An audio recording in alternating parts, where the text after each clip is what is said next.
Halo semua, salam sejahtera Malaysia, tuan-tuan dan puan yang amat dihormati. Selamat datang ke channel Fels Lifestyle. Kita digemparkan lagi dengan satu tangkapan yang pasti mengejutkan kepimpinan politik Malaysia, terutamanya Perikatan Nasional dan PAS sendiri. Kerana tangkapan ini melibatkan anak kepada pemimpin besar PAS, yaitu anak Menteri Besar Perlis yang disahkan dicekup oleh SPRM. Di dalam kenyataan baru-baru ini daripada Malaysia kini, SPRM cekup anak Menteri Besar Perlis. Ini satu lagi kejutan baru di mana sebelum ini kita juga mendengar beberapa pemimpin PAS yang terlibat dengan rasuah.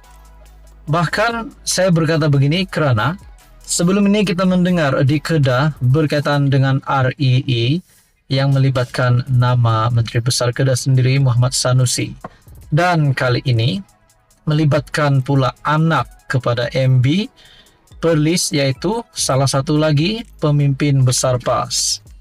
SPRM menahan anak Menteri Besar Perlis Muhammad Shukri Ramli bagi membantu siasatan kes tuntutan palsu berjumlah RM600,000. Anak pemimpin PAS itu ditahan bersama 6 orang lagi, termasuk pegawai kanan pejabat Menteri Besar Perlis, lapor BH yang memetik sumber. Perintah reman dikeluarkan oleh Magistrat Ana Rozana Muhammad Nur di Kangar pagi tadi, kira-kira 24 jam selepas ditahan. SPRM cekup anak MB Perlis. Artikel daripada Malaysia Kini bertarikh 24 April. Siasatan juga dipercayai menjurus kepada tuntutan palsu terhadap kerja yang tidak dilaksanakan. Suspek yang ditahan itu dipercayai berperanan sebagai pemilik syarikat kontraktor dan penjawat awam di Pejabat Pendidikan Setiausaha Kerajaan Negeri dan Pejabat Menteri Besar Perlis. Dalam pada itu, di dalam perkongsian artikel yang sama daripada Malaysia Kini, anak ditangkap SPRM. Akhirnya, ini yang kita nantikan, pengakuan daripada Menteri Besar Perlis sendiri. MB jelas pada DUN esok. Menteri Besar Perlis Shukri Ramli akan menjelaskan isu berkaitan penahanan anaknya oleh SPRM susulan siasatan kes tuntutan palsu berjumlah 600,000. Esok saya jawab dalam Dewan. Setakat itu sajalah komen saya, katanya kepada pemberita selepas sidang DUN Perlis di Kangar. Nah, persoalannya, mungkin pendedahan daripada MB Perlis ini yang dinantikan ramai. Mungkin ada juga berkata, adakah MB Perlis terlibat dengan tangkapan itu? Ataupun mempunyai keterlibatan lah maksud saya. Nah, harap-harap tidak adalah, dan semoga ada penyelesaian yang baik di dalam isu ini. Namun ini perlahan, maafkan saya, sedikit demi sedikit akan membuat satu lagi mungkin tren pengundi daripada PN terutamanya PAS akan menurun. Nah, itu menjadi persoalannya lah, kerana satu lagi keluarga daripada pemimpin besar PAS yang terlibat dengan tangkapan oleh SPRM.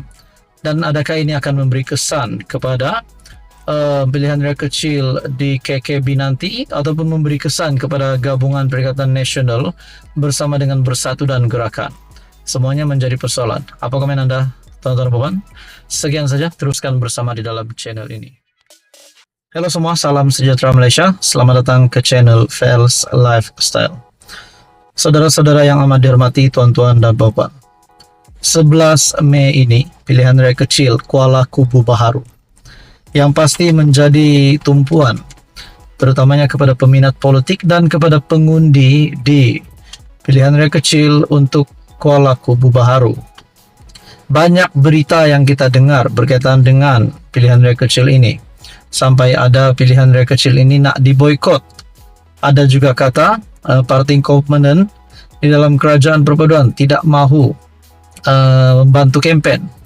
Nah, akhirnya ini adalah satu lagi berita ataupun satu kenyataan daripada pakar yang pasti diminati oleh Anda yang mendengar berita hari ini. Satu artikel daripada Malaysia Kini bertarikh 24 April. Jika kalah Kuala Kubu Baharu, PH kena fikir semula strategi, kata pakar.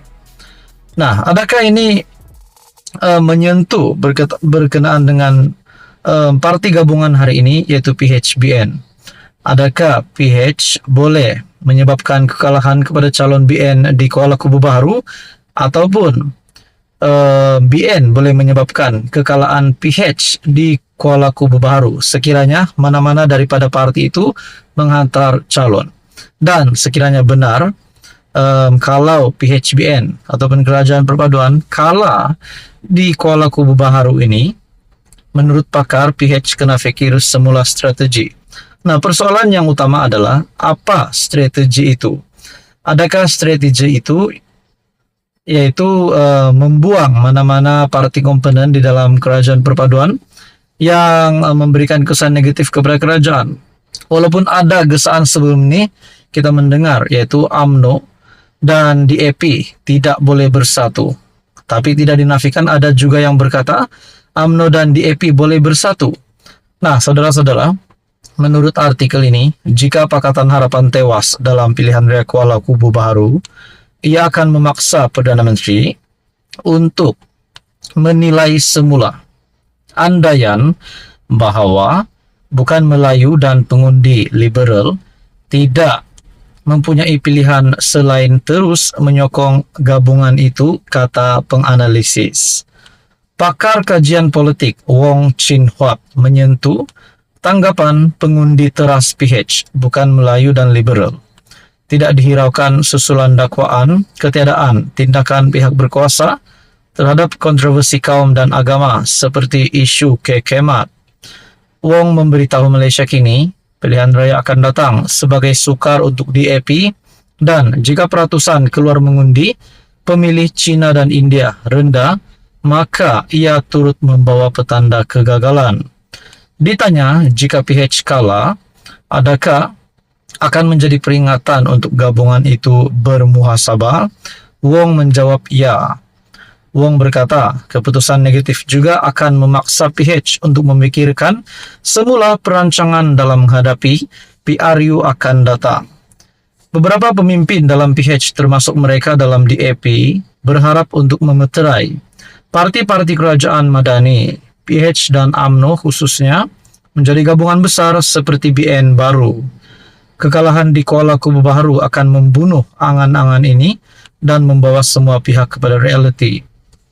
Ini mungkin secara intuitif meningkatkan hubungan antara sekutu dengan parti-parti perlu memikirkan secara serius peraturan penglibatan sebagai rakan kongsi dalam kerajaan semasa dan saingan dalam pilihan raya nanti. Kekaburan hubungan kadang-kadang menyumbang kepada permusuhan menjadi tidak terkawal, tambahnya.